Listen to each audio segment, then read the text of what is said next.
Bang! Neeves knives. I'm Jared. My lovely wife Kara's at work, and today we are checking out the Hinderer Xm18 3.5 inch with the tri-way pivot, but this one has a flipper delete. And as you can see right there, it is a tri-way pivot, but it has no flipper tab. So the difference would be, obviously, the flipper tab. And when it opens up, you can see that that is gone, which increases the ergos so much. Let's get into this amazing knife. So first off, I want to thank Mr. Amazing for being such a massive supporter of our channel and donating so many incredible gifts to us, and then sending us, amazing knives for us to check out, including this one. This is an awesome knife. Awesome knife. And I can't thank him enough. I'm forever in his debt. This knife has M390 titanium and aftermarket micarta scales. We'll get more into that in just a second. The overall length is 8 1/4 inch long with a 3.5 inch blade. It is very comparable to the Manix 2. This one's the lightweight version. And then here is the Hinderer Xm18 which was a gift from Mr. Amazing. And then here is the 3-inch. So we have all three there. You can see all three sizes of Hinderer right there. Also a gift from Mr. Amazing.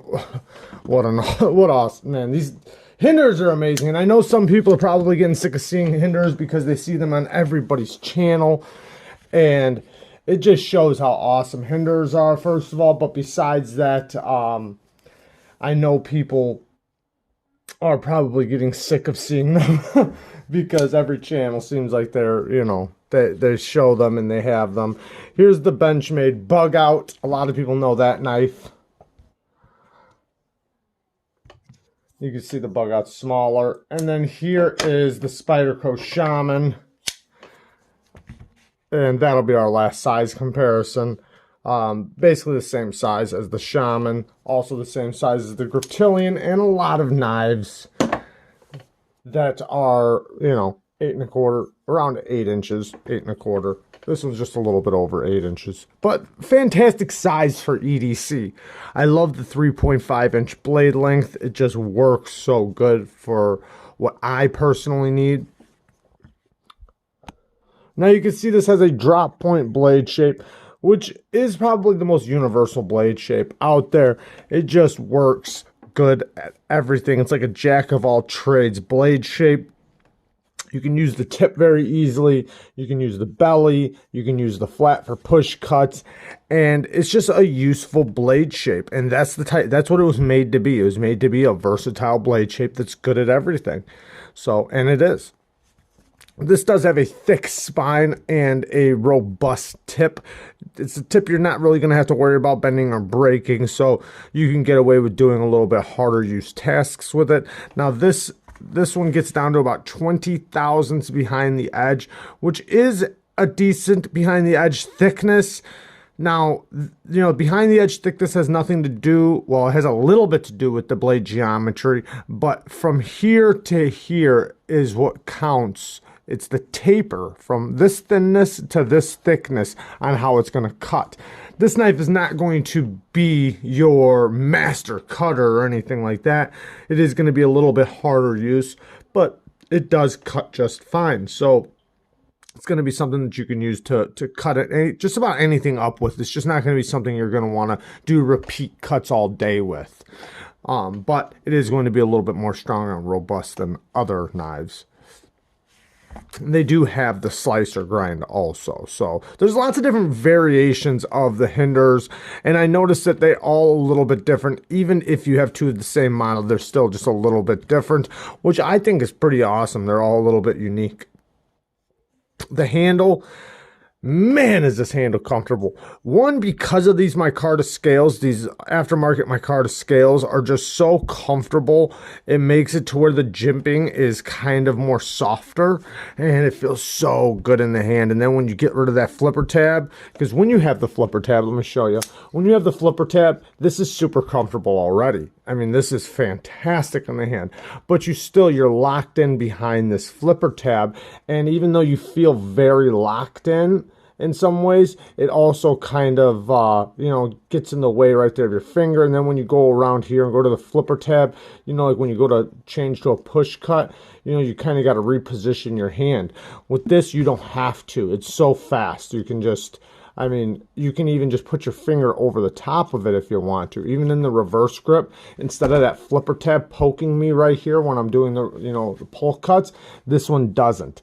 And then the choil area makes it to where you can put your complete hand right over this whole area, or your finger, I should say, and do push cuts. So this knife is so comfortable. It's definitely by far the most comfortable Hinderer I've ever felt.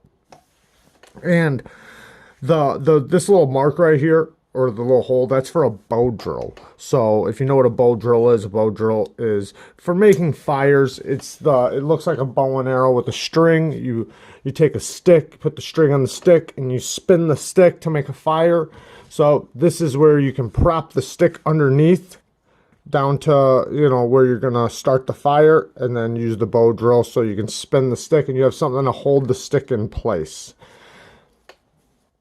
I like to use it just for fidgeting and playing around with my knife. I've always kind of been like that with my tools, like even with my hammers and stuff like that, because on the job site, you tend to use your tools in very unconventional ways, especially when, you're on crazy job sites with a bunch of crazy cats that, when you're trying to get the job done, you need to get it done. Sometimes you're in weird positions.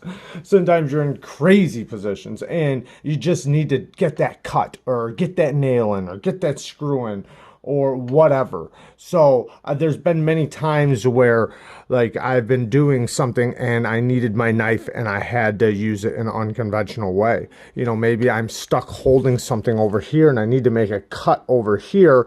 If I'm holding my knife like this, I can't just turn my hand and cut it. I might have to spin it and then cut it backwards. That's just a thought, on some of the things I'm talking about. Or maybe, reaching over from across the distance, but you can't let go of this thing, so you got to hold your knife down here like this and reach for it and make a cut.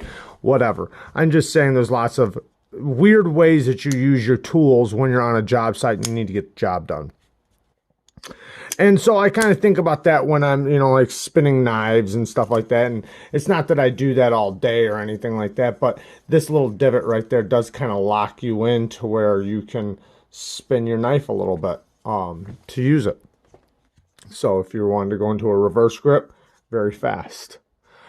But anyways, a lot of people think about it in a self-defense way, but I'm not really necessarily thinking about it like that. I'm thinking about it more in a way of just using the tool. And also, it's just fun. But the Hinderer, it's got the titanium frame lock side. This one is a green stone washed, which looks really cool. I like all the earth tones on this knife. I love earth tones, and it really looks good on this knife. The stone washed blade with the stone washed titanium, with the green and the brown micarta, it works, man. It looks so good. And then Hinderer's hardware is done very well. It's all great hardware.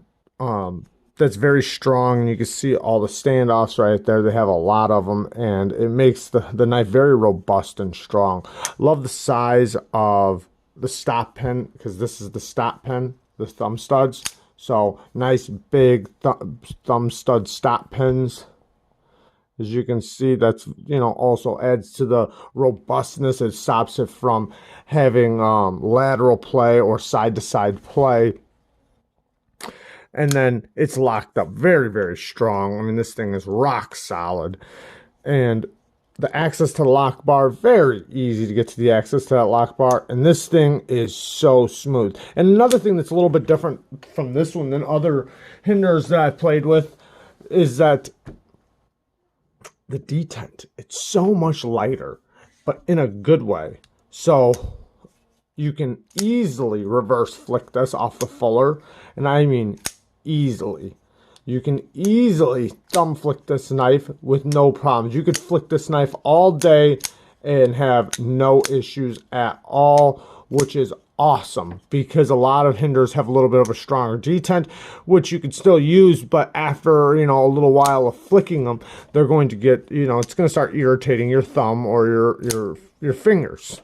This is not the case, or that is not the case with this one. This one is very easy to manipulate and to flick and play with. You can even easily slow roll it from the fuller.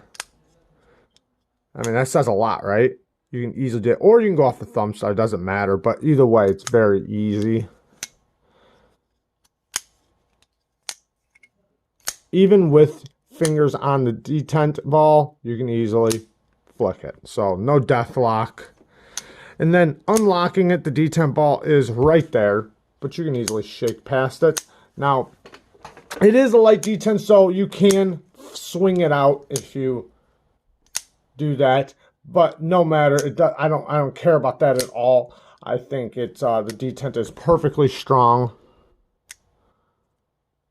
It's just a little bit lighter than most, but it needs to be so you can use the fuller. So it makes sense. I would hate to not be able to use that fuller. But unlocking it, now you can hold your finger up high up here and let where the flipper tab would be, hit your finger, and then let it drop. And it is very fall shutty. It's not even drop shutty. It is definitely fall shut action. Or if you hold it down a little bit lower, you can do that, but you need to make sure your fingernail's in the right area so that it hits your nail and not your finger.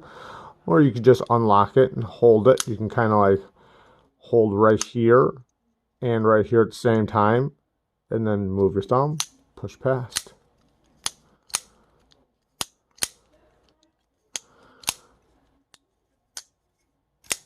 Very fidgety. I love it. Love it, love it, love it. But also very, very useful in the same breath. So these Hinderers go for about $4.25 without the scale. The scales are about $100 a piece, so you're looking at about $5.25 for this right here. I'm sure there's different variables, you know, depending on where you get it from. I got those prices from DLT Trading, so check it out. But yeah. I think that's a decent price for this. I do not think that that's too overpriced with, you know, just everything the Hinderer brings, USA made, the fit, the finish, the quality, the build quality. Yeah, it's a great knife. And you can also get so many different parts. Is it a little expensive? Yes, it's very expensive. It's not cheap at all. And there are many other knives you can get for that price range. You can get many knives for that price range. But with the build quality and all the different parts you can get from different companies, there's so many aftermarket parts. You can basically make these your own. They are probably the most make-it-your-own knife you can get. Now, what are some bad things? Oh, because there's so many good here. I'll be honest. I'm not going to say this is the best knife of all time. I'm not going to say that at all. The geometry could be a little bit better. There are lots of different hardware, you know, so you got to use different tools to take it apart. It's not like you can just use one tool or even two. But it's pretty awesome. There's not a lot of bad here. I mean, there's actually no bad. Like actual bad, there's just none. There's things I'd like to see different, you know, but no bad. I mean, this thing is just amazing. Like I said, I would love to see, but you know what? If Hinderer came out with an Xm18 with a hollow grind, do you know how fast those would sell out? They would sell out so fast. They wouldn't even hit the market. Nobody would even get an opportunity to get one because they'd be gone. I don't know why they don't do that, because if they came out with a Hinderer with the great blade geometry, oh my god. And then also just having a hollow grind would make it to where you could sharpen it 10 times and it's not going to be thicker. Do you know what I mean? Like in this case, you can get by with a few sharpenings before it starts getting thicker, but not very many. And it's going to slowly get thicker. So I'm not saying it's going to dramatically just be thick. I'm not saying that. I'm just saying that for somebody who's going to use their knife every day and use it as a tool every single day, they are going to have to sharpen their knives. The geometry is just going to get worse and worse with a knife of this geometry after a few sharpenings. But you can get a good few sharpenings out of it without having a problem. So bad things, there is none. There's no bad on this. This is just amazing. This is an amazing knife. I love this knife a lot, and it's absolutely incredible. And I even like the little things, like say this, you know, I know this is the aftermarket scale, but see that it could have been cut back all the way back to there, but instead they did it just like how Hinderer does theirs, you know, where they let it hang over a little bit, which makes the ergos and the grip really nice right there. I think if they would have cut that back a little bit, you know, and then it would have been a big access to the lock bar. You'd have lots of access to the lock bar, but I think it might hurt the ergos a little bit. All the little chamfering around all the little areas is really nice. Everything is very well thought out. And having this micarta on there, just, it warms it up, man. It just makes it so comfortable in the hand. It's so warm in the hand. And yeah, this is a probably one of my favorite Hinderer models. Now, I do love the all titanium. Love that. You know, titanium is my favorite handle material. Micarta second, at least as of right now. But you know, everybody changes. You change, right? As a knife person, you change. So it's like things change. But this is an amazing Hinderer, and yeah, very awesome. I can't really come up with anything bad. I can come up with things that I would change just a little bit, but that's it. I love you guys. Peace.